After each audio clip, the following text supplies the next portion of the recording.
তুমি সকলোৰে বাবে ভাল মানুহ আছিলা বা আছা এতিয়াও, কিন্তু কেতিয়াও কোনোৱে তোমাক সঁচাকৈয়ে ভাল পোৱা নাই বা নাছিল। কিয় জানা? আজিৰ এই কথাখিনি তোমাৰ শুনি ভাল নালাগিব পাৰে, কিন্তু তুমি মন দি শুনা উচিত।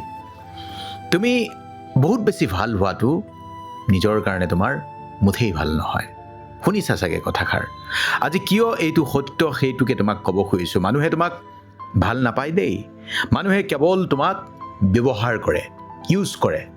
তুমি হয়তো আজি এই সত্যটো শুনিবলৈ অলপ টান পাইছা। তোমাকে কৈছোঁ, তুমি য'ত বেছিকৈ দিয়া তুমি সিমানেই সস্তীয়া হৈ যোৱা, ভেলুলেছ। তুমি ভাবা চাগে মইতো ভাল, মই সকলোৰে লগত ভাল কৰিছোঁ, মোক সকলোৱে সন্মান কৰিব, ভগৱানেও মোৰ লগত ভালেই কৰিব। ইয়াত ভগৱানক টানি নানিবা। ইয়াতেই তোমাৰ ভুল লুকাই আছে। এইখন পৃথিৱীত তুমি জানা, সন্মান কোনেও নিদিয়ে তোমাক। সন্মান মানুহে আজুৰি লয়। সন্মান ল'বলৈও মানুহে কষ্ট কৰিবলগীয়া হয়। তুমি কেতিয়াও সন্মান ল'বলৈ চেষ্টা কৰা নাছিলা। তুমি কেৱল বিলাই দিছিলা তোমাক যিয়ে যেনেকৈ যি খোজে, কিন্তু সন্মান তোমাক কোনেও নিদিলে। তোমাক এনেভাৱেই গ্ৰহণ কৰিলে। সেই যে অৰ্ণৱ নামৰ ল'ৰাজন, সিও বুজিবলৈ চেষ্টা নকৰিলে তোমাৰ দৰেই। আজি অৰ্ণৱৰ দৰে ল'ৰাবোৰক সৰুৰে পৰাই শিকোৱা হয়, জন্মগতভাৱে কোনো দুৰ্বল নাথাকে, কিন্তু তেনেকুৱা হ'বলৈ উৎসাহিত কৰা হয়। তুমি সকলোৰে লগত ভাল হোৱা। মাকে কয় ল'ৰা ছোৱালীক, ভাল ল'ৰা হ'ব, ভাল মানুহ হ'বা, সকলোৰে কথা শুনিবা। আজি মাকক ভুল বুলি কোৱা নাই, কিন্তু পৃথিৱীখন সলনি হৈ গৈছে। স্কুলত শিক্ষকে কয় যিজন নম্ৰ ভদ্ৰ সেইজনেই ভাল, সেইজনেই সঠিক, কিন্তু শিক্ষকৰ সেই ধাৰণাটো সলনি কৰিবৰ হৈছে। সমাজত যিসকলক লগ পোৱা সকলোৱে কয় নিজক অলপ পিছুৱাই ৰখা, আনক আগুৱাই দিয়া, তুমি মহান হোৱা। কিন্তু কোনেও তোমাক নকয় বা কোনেও তোমাক ভালকৈ বুজাই নিদিয়ে। এইটো হ'ল চলি থকাৰ এটা কণ্ডিশ্যনিং। তুমি সমাজত চলিবলৈ হ'লে এনেকুৱাই হ'ব লাগিব। তোমাক শিকোৱা হয় বা তোমাক শিকোৱা হৈছিল নিজৰখিনি ত্যাগ কৰা, আনৰ বাবে সুখী হোৱা। সেইকাৰণে আজি তোমাক কৈছোঁ, যেতিয়া তুমি নিজে চিন্তা কৰিব পাৰিবা, তেতিয়া কোনেও তোমাক নিয়ন্ত্ৰণ কৰিব নোৱাৰে। আৰু সেইকাৰণে এইখন সমাজে তোমাক শিকাই দিয়ে তুমি একো চিন্তা কৰিব নালাগে, তুমি একো ভাবিব নালাগে, তুমি কেৱল সকলোৰে ইউজফুল হোৱা, সকলোৰে ব্যৱহাৰযোগ্য এজন হোৱা। আজি অম্লানৰ কথা কৈছোঁ। অম্লান তেনেকুৱাই হৈছে। অম্লান তুমিও হ'ব পৰা, মন কৰিবা। আজি অম্লানৰ কাহিনীটো কৈছোঁ। অম্লানৰ জীৱনলৈ সেই ছোৱালীজনী আহিল। প্ৰথমে এটেনশ্যন ল'লে। কি নাম? নাম যিকোনো হ'ব পাৰে। তাৰপিছত এটাচমেণ্ট, আৰু তাৰপিছত ডিপেণ্ডেঞ্চি। অম্লান নিৰ্ভৰশীল হৈ পৰিল সেই ছোৱালীজনীৰ ওপৰত। এইটো বহু ল'ৰাৰ হয়, কিন্তু এয়া ভাল পোৱা নহয় দেই। ছোৱালীজনীৰ নাম হিয়া, ৰিয়া যিকোনো হ'ব পাৰে। এইটো এটা পেটাৰ্ণ, এইটো এটা ডিজাইন। ল'ৰা ছোৱালী বুলি কথা নাই। তুমি কেতিয়াবা লক্ষ্য কৰিছানে নাই মই নাজানো, তেওঁ ল'ৰা বা ছোৱালীজন তোমাৰ পৰা ল'লে, কিন্তু কেতিয়াও তোমাক পূৰ্ণ ৰূপত উভতাই নিদিলে। কি উভতাই নিদিলে? সন্মান। এই যে অম্লানে নিজৰ সময়বোৰ দিলে, নিজৰ শক্তি দিলে, আৰু নিজৰ সপোন পৰ্যন্ত দি দিলে। তাৰপিছত কিন্তু সেই হিয়াৰে নেৰিয়াই অম্লানক নুবুজিলে। এদিন সময় আহিল, অম্লানে কি পালে সেইটো কৈ দিছোঁ। অম্লানে এইটো পালে যে তুমি মোতকৈও বহু বেছি ভাল ছোৱালী পাবা। য়েছ, হিয়া নেৰিয়াই ক'লে তুমি বহুত ভাল, কিন্তু মই তোমাৰ সৈতে সুখী হ'ব নোৱাৰোঁ, তুমি মোতকৈও বহু বেছি ভাল ছোৱালী পাবা। মই ছোৱালীবোৰ বেয়া বুলি কোৱা নাই, কিন্তু অম্লানৰ ক্ষেত্ৰত এনেকুৱাই হৈছে, কাৰণ অম্লান সকলোৰে লগত ভাল, অম্লান ইজিলি এক্সেচেবল। এইটো এই হিয়া ৰিয়াৰ ৰিজেকশ্যন নাছিল, এইটো ৰিপ্লেচমেণ্ট আছিল। এনেকৈয়ে মানুহ প্ৰেমতো ৰিপ্লেচ হৈ যায়। কিয় জানা? যেতিয়া বেটাৰী একো নাথাকে, চাৰ্জ নাথাকে, তেতিয়া সেই বেটাৰী মানুহে ইউজ নকৰে। মোবাইল ফোনৰ লেখীয়া, বেটাৰী নাথাকিলে মোবাইল ফোনটোৰ কিবা কাম আছে? নাই নহয়।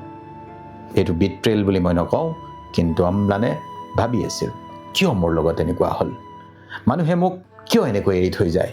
হিয়া ৰিয়া দুইজনীয়ে কেৱল ইউজ কৰিছে অম্লানক। আজি তুমি অম্লানৰ ঠাইত নিজকে ভাবা, এনেকুৱা তোমাৰ লগত হৈছে নেকি?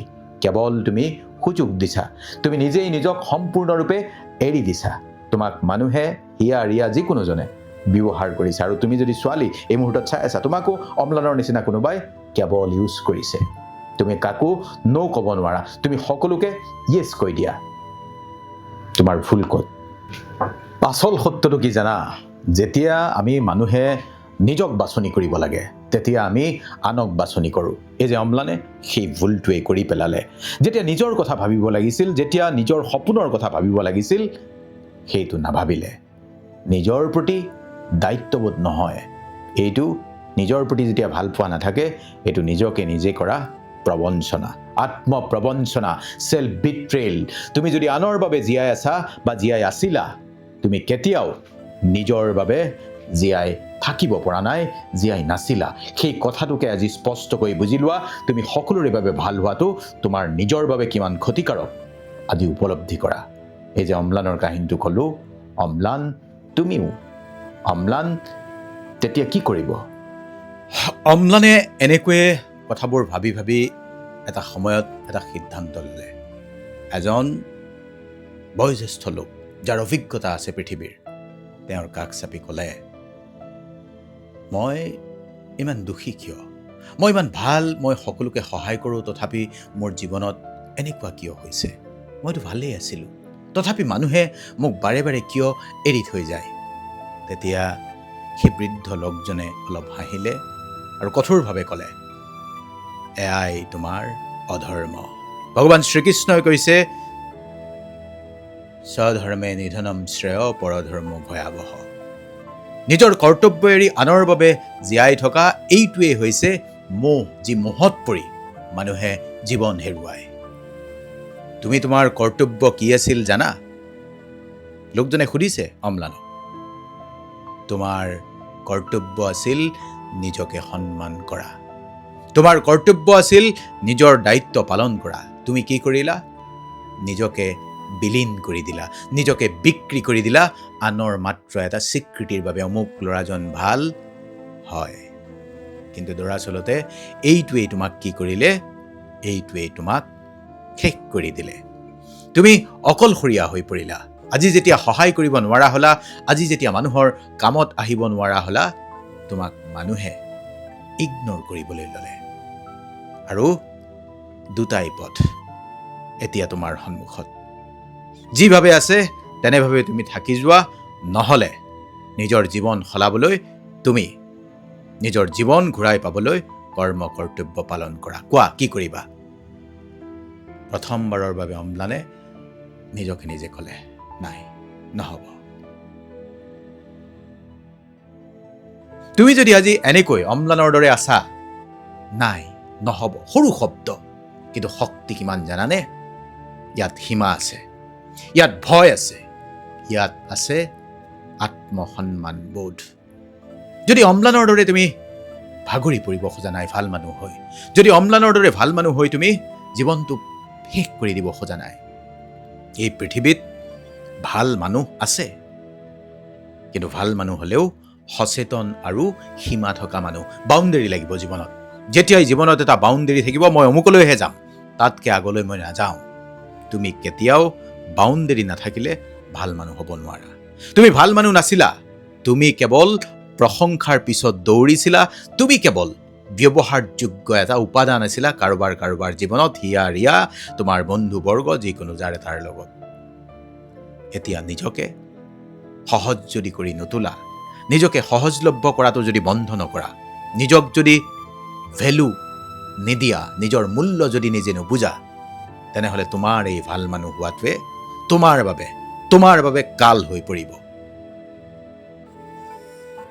এনেকুৱা ধৰণৰ এটা ভাষণ শুনাৰ পিছত ঠিকেই বুজি পালে অম্লানে, এনেকৈ নহ'ব, নাই, মই ক'ব লাগিব।